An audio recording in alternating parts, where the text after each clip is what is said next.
Bonsoir, bienvenue dans votre édition de 18h de TV Vendée. Au programme de votre 20 octobre, une découverte, les GEM, les groupes d'entraide mutuelle. À l'occasion de la semaine de la santé mentale, focus sur ces groupes pour les personnes atteintes de maladies mentales.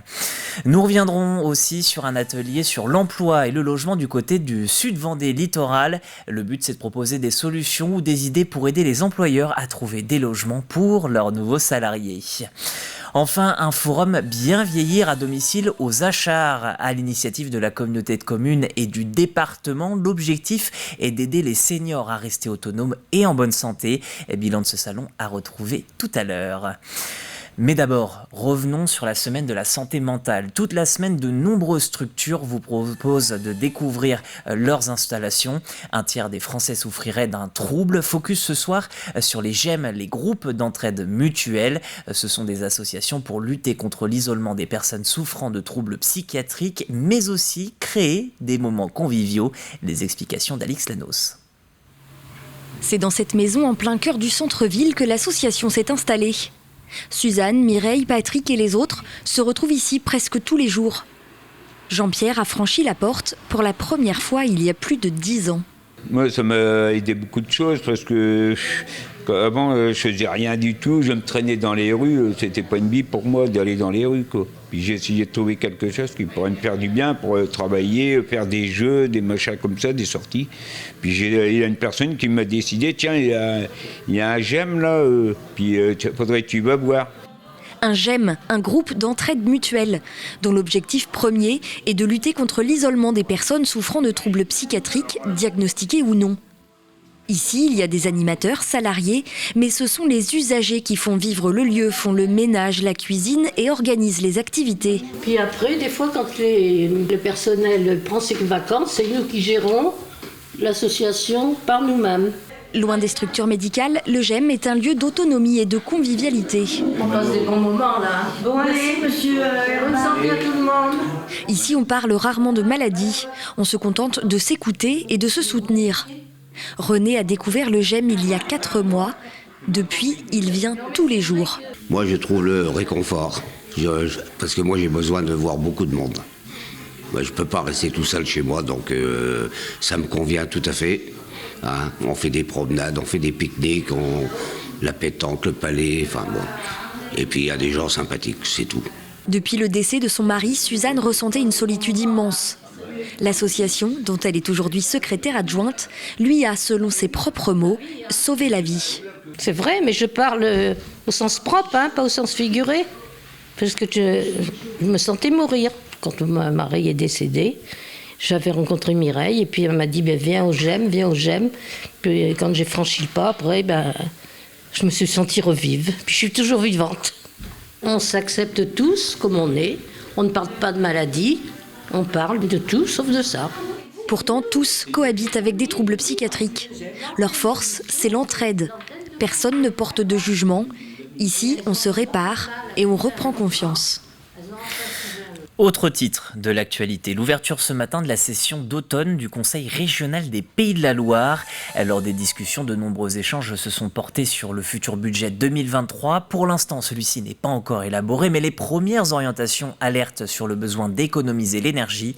Une idée partagée par la présidente de région, Christelle Morancet, et l'opposition.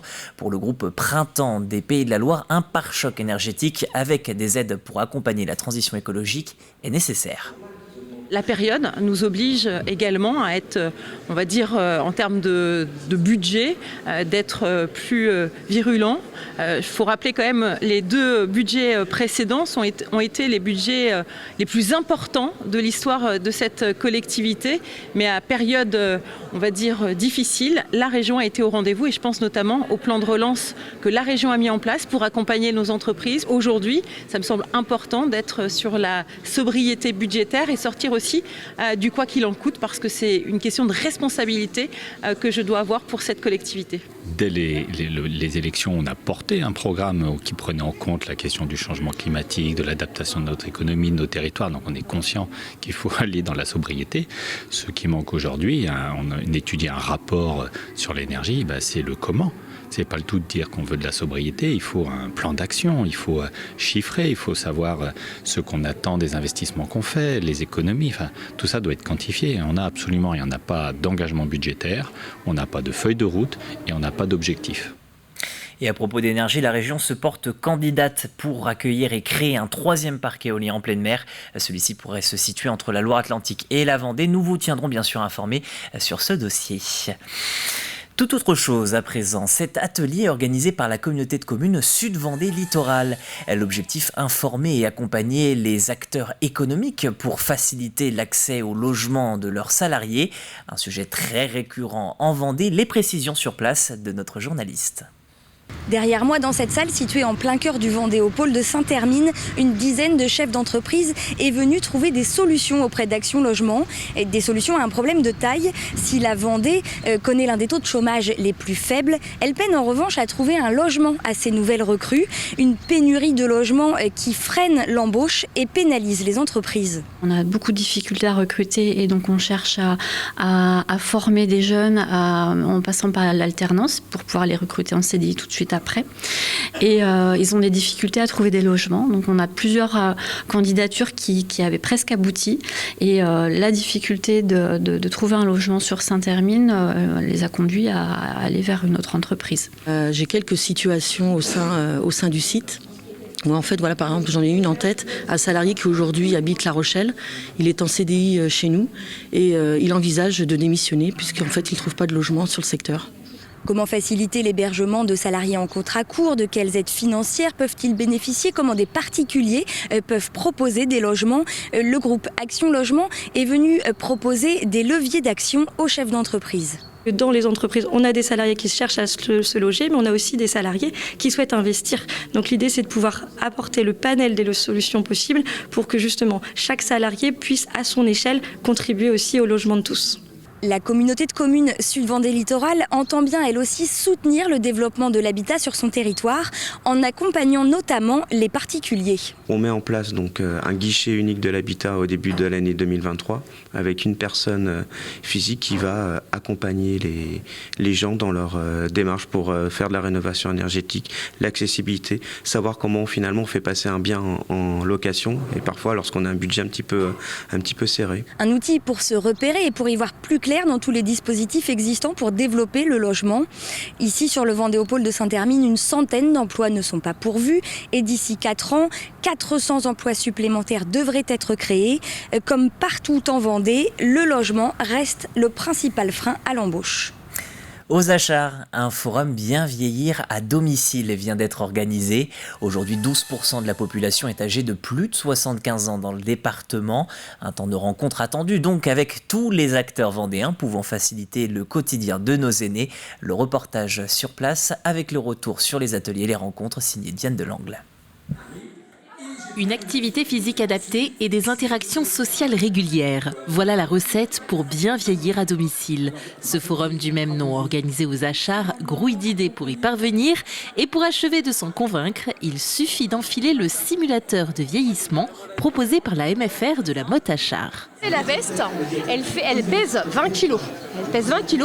En fait, elle permet de simuler les mouvements et les douleurs du dos et des épaules.